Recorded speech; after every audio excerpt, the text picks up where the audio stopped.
Hello, and thank you for volunteering to become a Careen Cats team manager. The role of manager really is a rewarding one, as you get to engage with the children in the team as well as the parents. My name is Trevor Hinchliffe, and I'm the T-Ball Vice Chairperson, and your first point of call for all things manager related this season. Apologies that I can't be there with you today in person, but hopefully by doing a video, you can at least put a face to the name that will pop up in your inbox or WhatsApp chat this season. A huge thanks to Nat, who has put together the managers packs you're receiving today and is running today's session with you. I have no doubt that today we have managers returning for another year of fun, as well as managers who are here for their very first season. And I know that watching a one-way video is a fairly boring way to spend a Saturday morning, so I promise to keep this as brief as possible. If there are any questions, in the room we have committee members, as well as what I expect is a wealth of knowledge from a large number of experienced managers. If you have any specific questions that have not been answered today, please email me and I can get responses back to the whole group so that we can all get the same information. The first thing you'll want to do is set up a communication tool for your team. We recommend WhatsApp purely because we will primarily be using WhatsApp with managers to get information out to you. And so it's just much easier to hit forward to flick things onto your team if we're all using the same app. I will have 3 WhatsApp groups running, one for each age group. So 7 boys and girls, 9 boys and girls, and senior girls and mixed. In these groups, I encourage you to use each other's expertise. Make a point of getting to know the other managers in your grade. Introduce yourselves on game day and try to put a face to the name. T-ball shouldn't just be social for the kids. The more people and families you get to know outside your own team environment, the more fun you will have as well. And the more confident you'll be to ask those silly questions or offer guidance to others. We want to be a big family at Careen Cats. In the WhatsApp group, I'll preface any of my main information with a banner image, like the one that you can see here, so that it shouldn't be too difficult to scroll back and find the important messages. I'll also use WhatsApp to let you know if I've sent any larger information or attachments via email. We also ask that you encourage all Careen T-ball families to join either our Facebook or Instagram pages, as if there are any urgent game day messages, like weather-related changes, we'll post here as well. Today, you'll be receiving your uniforms and managers packs. Within your managers pack is your manager's handbook. We've tried to put together a manager's handbook this year that covers most of the things that need to be considered. I'll let you read that in your own time, but I will touch on a few things. 7s should have a playing top and pants for every player, as well as a manager's and coach's top and a blue umpire's shirt. 9s and seniors do not have the pants. Players are required to provide their own, but please note that leggings are not allowed and players are not able to take the diamond without suitable pants. Players can be handed their uniforms and they can be responsible for them for the season. There's no need to collect them each week. Also, any players that are in their first season at Careen Cats will have a new CC hat and a pair of socks provided as part of their registration. You're welcome to hand these out with the uniforms. If there are any existing players who don't have a hat, they can be purchased from our equipment shed on game days. If you could please reinforce with your teams that playing tops should not be worn to training during the week. These are for game day only. This is just to protect them and to get the most out of our sponsored uniforms. You'll want to organise a volunteer roster that targets all the key game day roles. Before you do this, have a conversation with your coach about what their game day needs are. For example, some coaches prefer to have regular base coaches, and some like to have this rotated. Do not roster yourself onto any roles, as the manager generally has a specific role on game day in the dugout, which I'll touch on in a moment.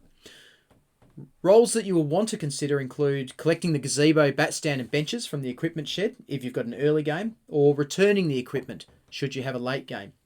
Scoring, and everyone should learn how to score. Roster all your parents on and leave it up to them to swap out, but encourage them to learn how to score. It's not too tricky.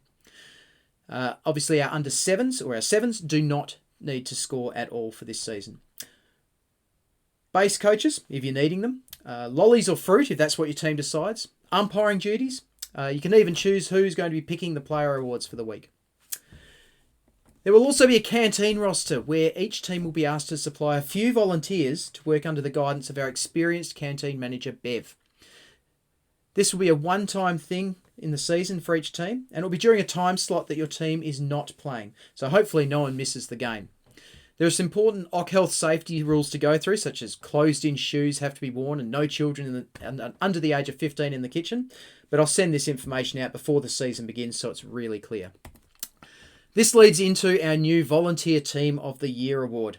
Our club runs solely on volunteers, and we want to recognise those that do go above and beyond. For each volunteer that a team sends to their allotted canteen time slot, they'll get a token that goes towards a team total. Likewise, if individuals can spare time assisting in the setup or pack away of things like our sponsors' flags or the hall setup and pack, we will gladly provide additional tokens to go towards your team. Some of these setup and pack up duties can also be a good way of getting the children involved in volunteer roles, and they would love to collect tokens, I'm sure, for their team. We'll send out more information about this closer to the season starting, but starting a conversation with your team about this would be wonderful. Of course, the team with the most tokens at the end of the season will receive a prize and immeasurable prestige at our closing ceremony. Getting back to the game day role for a manager, if you can make sure you do have that conversation with your coach to make sure you have a clear understanding between the two of you of the roles that you're going to undertake.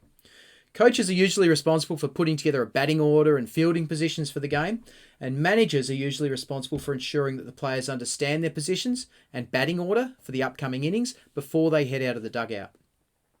Managers also ensure players are engaging in the game while they're sitting on the bench and making sure they're well hydrated and that they are sun protected. Your role is also to touch base with parent volunteers for the game, ensuring that they understand their role and that if they're on the diamond, whether they're a scorer or a base coach, that they have closed-in shoes on. They are not allowed to take part if they do not have closed-in shoes. This also, by the way, extends to coaches and managers. Your manager's pack also contains achievement awards. There should be enough for 2 awards per player per season, as well as a Player of the Week medal. The medal should be returned each week by the winning player to be handed on to the next winner. The game count sheet is very important. Please keep it up to date after each game to ensure that the accurate game count records are kept. Scorecards will need to be filled out and placed into the scorecard box at the equipment shed following each game. If one of your players is to receive a game badge, you'll receive an email from Des, our registrar, during the week, and this will need to be collected from the equipment shed prior to the day. Your manager's handbook has more information about all these processes I've just whipped through, so check them for more information. I'll also drip feed more information out about different bits and pieces to you over the next few weeks that you can then pass on to your team, such as carnival information, code of conduct information and the like. But one thing I would like you to raise early with your teams are our state championship tryouts, which happen in round 2, so very early on in the season. We really do encourage as many children as possible to try out for these, and this year we also have the all-girls team as well as mixed gender teams that we will be aiming to enter. Keep an eye out for this information to share with your team soon, but do know that players who express an interest can nominate immediately, straight away, on our website. I really do wish you all the best for the upcoming season. T-ball's a truly wonderful sport for both the children and the parents.